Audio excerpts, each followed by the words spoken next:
Daily Broadside, day 329. Jay Cutler, one of the better, more famous Mr. Power Olympian, Mr. World, whatever he was. He was like a multiple-time winner of all those bodybuilding competitions, you know.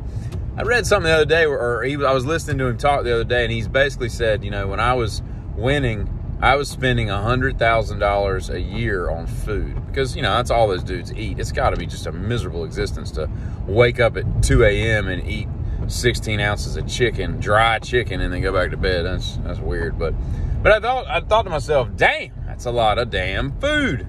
And that's a lot, even more, of money. And I look it up with my handy-dandy calculator, and I think, if memory serves, it was like $273 a day that this dude spent on food. That's not his car payment, his insurance, his mortgage. He's spending $100 grand on food. How is there that much money in that sport? I say sport, they're just lifting weights.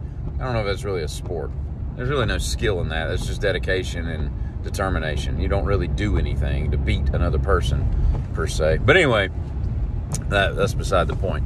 You know, but $273 a day. I mean, you could go to a really, really fine restaurant 3 times a day and maybe spend that. Like that's pretty impressive, you know. And I love hanging out at sports bars. I went yesterday to watch the Duke and Virginia game.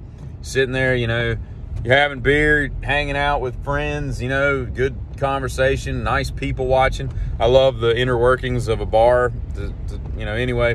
But as I walk in, I sit down, and it was kind of sparse when I got there because it's like 3:30 in the afternoon. And there's this dude sitting at the bar, and he's got a Thrasher t-shirt, you know, the skateboard magazine. And I was always a Transworld skateboarding fan, so I subscribed to Transworld. So I never really read Thrasher. It just seemed too trendy. But anyway, so I see his shirt, and I'm like, yeah, somebody wearing a Thrasher t-shirt. It's kind of weird. And in walks, like 5 minutes later, a dude wearing an independent, like burgundy sweatshirt. And I'm like, man, that dude's wearing an independent truck company, which it was one of the more popular trucks that you could build your skateboard with. And he sits right down next to the Thrasher. So I'm really excited because I'm like, well, this will be interesting. We'll see which one is the poser. Totally had Thrasher pegged for a poser. But Thrasher sits down, and you know how guys will do. They're like, hey, how you doing? Hey, what's up, man? And when he does that, he's like, hey, man, hey, you got a Thrasher and an independent. We're supposed to skateboard fans, you know, and all this. So the conversation starts. Well, independent, you can immediately, I'm you know, jet focused on this crap because I'm trying to figure out where this is going. And independent is totally like, what? Oh, this whole thing? Yeah, I found this in a dumpster. Like, he has no idea what independent even means. I think he probably thought he was just an independent dude, but he's not. He's wearing a trucking company from like the 80s.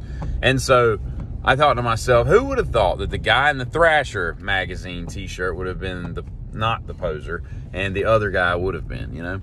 I hated the episode of Seinfeld, Who Doesn't Want to Wear Their Ribbon? I hated that episode because it always seemed to add a character that Kramer wouldn't have whipped both of their asses and not worn the ribbon. I mean, that's Kramer, man. He wouldn't have done something like that. I never could buy that part, and I never liked that episode for that reason.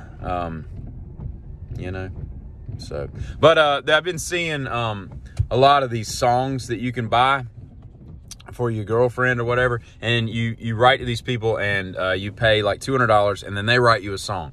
And it's the cheesiest crap, you know, coming up on Valentine's, you've seen a lot of these ads and all. And they're always in a car and everything, and the guy just kind of quietly pushes play, and it's like, oh, you were a brown-eyed girl with pretty hair in the student union of the University of Arizona. You ordered a Frappuccino mocha frappuccini.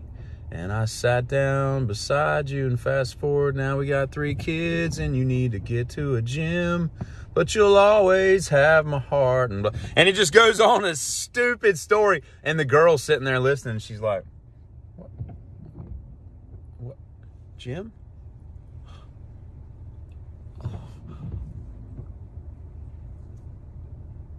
It's so stupid. Stupid. $200 for somebody else to write you a song makes no sense. Quit doing it.